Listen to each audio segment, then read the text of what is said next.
जितना गंदा हो सकता मेरे से गंदा बोलता। मैं 4 बजे सुबह ड्यूटी हूँ तो मैडम आपको ठंड लग रही है, मैडम आपको चाय चाहिए, सर आप चाहते क्या हो। मेरी बटालियन में पेपर आउट हुआ था। महिला कांस्टेबल ने अपनी बहन के लिए पेपर लिया, भाई के लिए लिया। उसकी बहन 8th RAC में अभी भी पोस्टिंग है उसकी। 2,40,000 रेट था उस टाइम। फिर भाई के लिए लिया। अब उसका भाई लगा है या नहीं वो मुझे पता नहीं, लेकिन हाँ उसकी सिस्टर लगी है। फिर वहाँ RPS थे शंकर साए, वो 11 से मेरा पीछा करने लगे थे। और एक औरत का पीछा एक अधिकारी क्यों करता आप लोगों को पता ही है, मैंने पूरा इस पे डाल रखा है। मैं ड्यूटी करती तो भी मेरी एब्सेंट डाल देता, मुझे बुलाता, लुंगी बांध के बुलाता, एक जांग पे से लुंगी हटा देता। मतलब बड़ी गंदगी फैला रखी थी। मतलब मैं यहाँ का राजा हूँ, तुम पर जाओ मेरे पैर दबाओ। राम राम जी सभी को जो भी मेरा वीडियो देख रहे हैं। मैं आप लोगों को कुछ बताना चाह रही हूँ। मैं राजस्थान पुलिस में सर्विस करती थी। मैं 2003 के बैच की हूँ और मुझे निकाल दिया गया था रिटर्न फिजिकल सभी करने के बाद। उसके बाद मैं हाई कोर्ट से सर्विस लगी। तो मेरा संघर्ष वहीं से शुरू हो गया था जो मैं पहली बार कोर्ट से सर्विस लगी। और हरियाणा नाम नहीं लेते थे, अधिकारी हरियाणा वाली बोलते थे। मैं बीएड की हुई बंदी, हमेशा मैंने 12 साल संतरी ड्यूटी की है। और राजस्थान की लड़कियां 8वीं पास भी हमेशा ऑफिसों में रही है। देखो जी, जातिवाद क्षेत्रवाद होता है। हम पाकिस्तान से कहां तक लड़ेंगे जो हमारे यहाँ इतना जातिवाद क्षेत्रवाद है। मेरी 9 साल की नौकरी बीकानेर की है। उसके बाद मैं ट्रांसफर दिल्ली आ गई 8th RAC। फिर वहाँ RPS थे शंकर साए, वो 11 से मेरा पीछा करने लगे थे। और एक औरत का पीछा एक अधिकारी क्यों करता आप लोगों को पता ही है, मैंने पूरा इस पे डाल रखा है। तो मैं ड्यूटी करती तो भी मेरी एब्सेंट डाल देता, मुझे बुलाता, लुंगी बांध के बुलाता, एक जांग पे से लुंगी हटा देता, बच्चों को वहां रखता, कांस्टेबल वहां काम करते। मतलब बड़ी गंदगी फैला रखी थी। मतलब मैं यहाँ का राजा हूँ, तुम पर जाओ मेरे पैर दबाओ। तो मेरी कंपनी का चार्ज उनके पास आता तो बकवास करते हो। मेरे हाथ पे चोट लग गई तो मेरी एब्सेंट डाल दी और मेरे से काम भी करवाता। मैं ममता जी के पास गई, ममता शर्मा जी ने महिला आयोग, तो उन्होंने मेरी आमद करवाई। तो फिर उमेश जी आ गया IPS, तो उनके सामने भी इन्होंने क्या किया, मेरे हाथ पे चोट लगी हुई थी तो भी बंदा मुझसे मैस में काम लेता और फिर भी मेरी एब्सेंट डाल दिया कि आपका हाथ टूटा आप जाइए, क्योंकि जो चाहता था उसको मिल नहीं रहा था। तो भेजो, देखो आप लाइट ड्यूटी है, एड्स वालों के लिए लाइट ड्यूटी है। वहां जो उल्टे कर्म करके मर के आती हैं उनके लिए लाइट ड्यूटी दे रहे हैं। मैं नाम नहीं लेना चाहती किसी लड़की का। और मैंने विदाउट पे रहकर मेरे बच्चे को पाला है।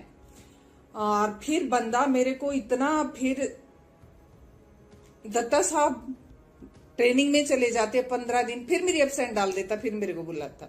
फिर मैंने दत्ता साहब को फिर से कॉल किया, दत्ता साहब बोले मैं आ जाता हूँ, तब तक तो अपने घर है। दत्ता साहब ने जैसे CLPL मेरा मेडिकल करके वो कर दिया। फिर मेरी सर्जरी होने वाली थी तो मैं मेडिकल से आई तो बंदा फिर मेरे को टोर से, मतलब 11 से लेके 14 आ गया। और आप कर रहे हो ना पेपर आउट की बात, हरियाणा राजस्थान ये वो, तो मेरी बटालियन में पेपर आउट हुआ था। महिला कांस्टेबल ने अपनी बहन के लिए पेपर लिया, भाई के लिए लिया। उसकी बहन 8th RAC में अभी भी पोस्टिंग है उसकी। और उसने अपनी बहन के लिए पेपर लिया। बहन 2,40,000 रेट था उस टाइम। फिर भाई के लिए लिया। अब उसका भाई लगा है या नहीं वो मुझे पता नहीं, लेकिन हाँ उसकी सिस्टर लगी है और वो अब हौलदार भी बन चुकी है। एक ने अपने भाई के लिए लिया, उसने तीसरी बार ट्राई कर रही थी अपने भाई के लिए। तो मतलब पेपर आउट था। एक आप बात बताइए, पेपर आउट बटालियन में था, इसकी इच्छा पूरी मेरे प्रति नहीं हो रही थी। इसने मेरे को बोला, राजेंद्र प्रसाद ने, कि तन मन धन से मैं तेरे लिए तैयार हूं। मैंने कहा श्रीमान जी गवर्नमेंट 72,000 देती है, बहुत है पैसे। और रही तन और मन की बात, तो मेरी फैमिली है, मुझे आपकी जरूरत नहीं है। हम यहाँ सर्विस करने आए हैं, अपनी इज्जत बेचने खिलवाड़ करवाने हम नहीं आए हैं। तो बोला मैडम आपके घर वालों ने बताया नहीं क्या एक महिला कांस्टेबल की क्या औकात होती है, तो आप भी बताइए महिला कांस्टेबल की क्या औकात होती है। फिर उमेश जी ट्रांसफर चले गए इन्हीं की जाति के आगे शंकर साहब। आप तो ये पूछो कि पूरा राजपाट इन लोगों का हो गया। फिर दोनों ने मुझे टॉर्चर करना शुरू कर दिया। सर्जरी होने वाली थी, नहीं मेरे को सीएल दी, नहीं पीएल दी, नहीं मेरे को मेडिकल दी।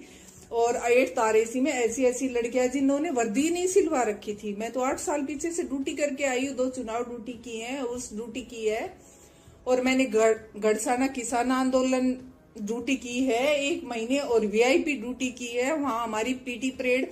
और यहाँ तो बस अपने हाई कोर्ट चली गई लड़कियां, और सैटरडे संडे ऑफ और मस्ती करती हैं, कोई पीटी नहीं परेड नहीं। लेकिन अब मेरे को इन लड़कियों को भी दिक्कत होने लगी। अब ये डाक लेके क्या करते, मेरी जो इंक्वायरी हुई इन्होंने मेरे को सस्पेंड करा। मैं मेडिकल के लिए गई। मैंने कहा सर मेरे को सीएलपीएल कुछ तो दे दो, मैं सर्जरी करवा लूं। बोला थोड़े दिन पहले तो तेरा हार्ट टूटा हुआ था। तो मैंने कहा कोई बात नहीं सर, ये चोटें हैं लग जाती है, तो आपने मेरे को कौन सी सुविधा दी है। तो मैं तो फिर भी मैच में 70 लोगों का खाना बनता था, 80+ था, फिर भी मैं ड्यूटी करती थी। तो मैंने कहा मेरी सर्जरी होने वाली है, तो आप, मेरा 8 साल का बेटा है, तो आप मेरे सीएलपीएल मेडिकल दे दो। और मैं मेडिकल से आई थी 1 महीने से। तो उन्होंने कहा कि कुछ नहीं मिलेगी। मैंने कहा सर ऐसे क्या हो सकता, आपने एब्सेंट डाल रखी है, ऐसे ठीक नहीं है।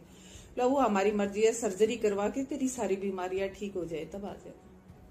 तो मेरे फाइल मारी उन्होंने फेंक कर, शंकर साहब राजेंद्र प्रसाद ने, उन्होंने मेरे को फाइल मारी। तो मैंने भी हाथापाई हो गई, मैंने भी मारा उनको। भाई ऐसे मैं पिट कर कैसे आ जाऊं अधिकारियों से। उन्होंने मेरे को सस्पेंड कर दिया, डिसमिस तो लो चलो, मेरे को 17 में किया है। मेरी जांच करवाई इन्होंने, जांच मेरी नहीं हुई। जांच मेरे को बुलाते, मैंने कहा ठीक है मैडम मेरे तो वही बयान है, मैं बयान नहीं बदलूंगी। तो बोली वो तो ठीक है कि बयान तो हम अपनी मर्जी से लेंगे, चाहे तुम कुछ ही बोलो। तो मैं बयान देने जाती, शंकर साहब राजेंद्र प्रसाद दोनों चेयर डाल के बैठ जाते। वही तो राजा और वही चोर है। मेरे डैडी मैं डीजी के पास गए, तो उन्होंने झूठा आश्वासन दिया कि हाँ हो जाएगा, जांच करवाता हूं मैं किसी उच्च अधिकारी से। नहीं करवाई, ऐसे करते करते मेरे 2.5 साल निकल गए। मैं गाजीपुर दिल्ली रहती थी और मेरा बेटा भी वहीं पढ़ता था, 19 तक मेरा बेटा। तो हम अपनी मर्जी से लेंगे, चाहे तुम कुछ ही बोलो। तो मैं बयान देने जाती, शंकर साहब राजेंद्र प्रसाद दोनों चेयर डाल के बैठ जाते। वही तो राजा और वही चोर है। मेरे डैडी मैं डीजी के पास गए, तो उन्होंने झूठा आश्वासन दिया कि हाँ हो जाएगा, जांच करवाता हूं मैं किसी उच्च अधिकारी से। नहीं करवाई, ऐसे करते करते मेरे 2.5 साल निकल गए। मैं गाजीपुर दिल्ली रहती थी और मेरा बेटा भी वहीं पढ़ता था, 19 तक मेरा बेटा वहीं पढ़ा है। तो फिर ये लोग, चाहे राजस्थान के हो चाहे हरियाणा के हो, मैं किसी के पक्ष में नहीं बोलना चाहती, ये लोग डाक लेकर आते, मेरे मम्मी पापा को परेशान करते, यहाँ डाक लेके आते, साइन करते, थाने जाते, जिसमें मैं वहीं रहती थी। लेकिन मैं भी जिद पे थी कि इन अधिकारियों की जांच हो। मेरे साथ ये बदतमीजी कर रहा है 4 साल से, जितना गंदा हो सकता मेरे से गंदा बोलता। मैं 4 बजे सुबह ड्यूटी हूँ, तो मैडम आपको ठंड लग रही है, मैडम आपको चाय चाहिए। सर आप चाहते क्या हो, मेरे को ठंड लग रही है, चाय चाहिए, ऐसी आपको मतलब क्या, और औरों से पूछते हो क्या। तो ऐसे मतलब वाहियात, उनका मतलब कहने का तरीका गलत होता था, जो मैं आपको नहीं बता सकती। तो फिर ऐसे ऐसे 2.5 साल हो गए। 2.5 साल बाद ये दोनों ट्रांसफर चले गए राजस्थान। तो आई पूजा वाणा आईपीएस, जो आपके फ्लोदी में एसपी है। मैंने उसको कहा मैडम 2.5 साल से मेरी ऐसे ऐसे है, और मैडम मेरी कभी कोई गलती नहीं थी, ड्यूटी करवाते एब्सेंट डालते ये रो। तो उन्होंने कहा मैडम रेप तो नहीं हुआ। उन्होंने बुलाया, तुमने मना कर दिया, बात खत्म। रेप होता तो केस बनता। तो मतलब कोई छेड़ दे, गंदा बोले तो कुछ बनता ही नहीं है।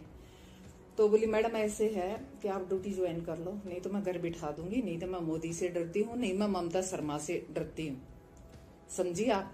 मैंने कहा मैडम ऐसी बात है ना, तो मैं बगैर जांच, अब इज्जत की बात है, बगैर मेरी इंक्वायरी हुई, जांच हुई, मैं ज्वाइनिंग नहीं करूंगी। तो उन्होंने मेरे को डिसमिस फ्रॉम सर्विस कर दिया। और पूजा वाणा ने मतलब उनका बोलने का लहजा इतना गंदा था कि मैं तुम्हारे बाप की नौकर नहीं हूं, मैं जांच करूं। सुनिए आईपीएस पूजा अमाना, आप मेरे बाप की नौकर नहीं हो ना, तो मैं भी आपके बाप की नौकर नहीं हूं, ठीक है। हमें गवर्नमेंट पे देती थी, हम तब ड्यूटी करते थे। और जैसे एसआई भर्ती में है, मेरे को लगता है कि तू भी एक वाहियत घटिया औरत है, फर्जी ऐसे पेपर खरीद के आईपीएस बनी है। तेरे को पता नहीं है क्या, इसने मेरे से वो रंजिश निकाली है, जीपीएफ एलआईसी सब कुछ मेरा जमा कर दिया गया। तो जो सिर्फ देशद्रोही का होता है, आपसी रंजिश क्या थी कि वहां पेपर आउट हुआ था। उस टाइम शंकर साय थे, राजेंद्र प्रसाद थे, लड़कियों ने खरीदा, जो खरीदा वो भी सर्विस कर रही है, और जिनके लिए खरीदा था 8 तारेसी में वो भी सर्विस कर रही हैं। और जो फर्जी डिग्री की मेरे साथ बीकानेर ट्राई किया और फिर वो दोबारा सर्विस लगी है दूसरी जगह से, वहां ओवर एज होगी, दूसरी जगह से 5 साल बाद आती है, और वो बंदी आज 8 तारेसी में नौकरी कर रही है। और उसकी रिश्तेदार कोई 12 तारेसी में है, उसने उसको फर्जी डिग्री बनवाकर लगवाया गया है। और वो बंदी मेरे खिलाफ कल को मेरे को बयान दे रही है अधिकारियों से कि मैं इसके घर डाक लेकर गई, बदतमीजी करी। मैडम, मेरा गिरहवान पकड़ने से पहले तू खुद फर्जी डिग्री लेके बैठी है, अपना गिरहवान में झांक कर देख। मेरे घर आती है, चाय बिस्किट खाती है, तो ये राजस्थान पुलिस की औकात है। और एसआई वाला बिल्कुल सब्जी के रेट में पेपर बिका।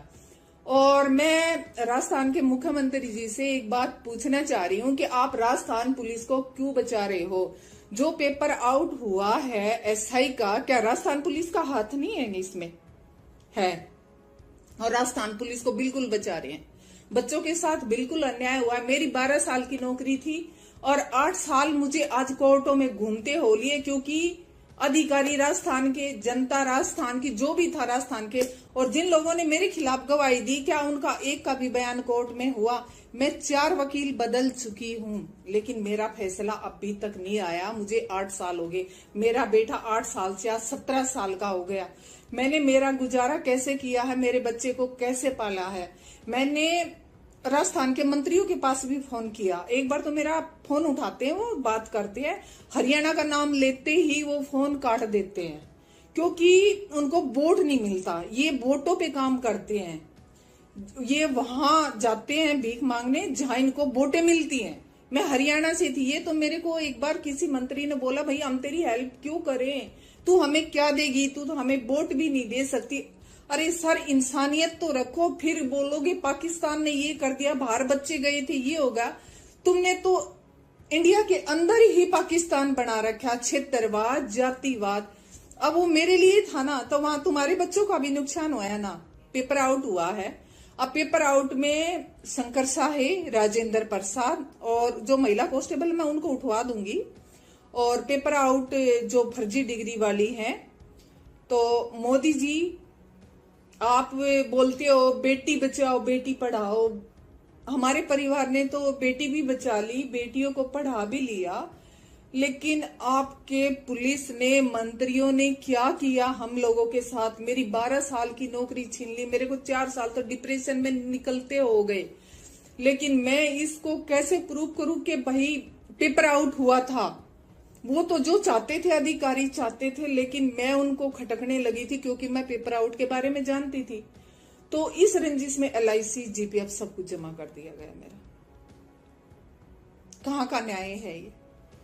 राजेंद्र प्रसाद, शंकर साहब, पूजा वाणा को कुछ मिला है ना उसमें, तभी पूजा वाणा ने मेरा एलआईसी, जीपीएफ मेरे को मरने को मजबूर कर दिया। लेकिन पूजा वाणा जी, मैं आज भी जिंदा हूं और मेरा बेटा 17 साल का हो चुका है। मेरे बेटे के मुंह से निवाला, मेरे मुंह से निवाला छीना है तूने, तो कभी तेरा निवाला छीने ना मेरे बेटे की बद्दुआएं याद कर लेना। तूने कितना बुरा किया। पेपर आउट शंकर साय ने किया, राजेंद्र प्रसाद ने किया, खरीदने वाली लड़कियां, सभी क्या बताऊं, जितना बताऊं उतना ही कम है इन लोगों के लिए।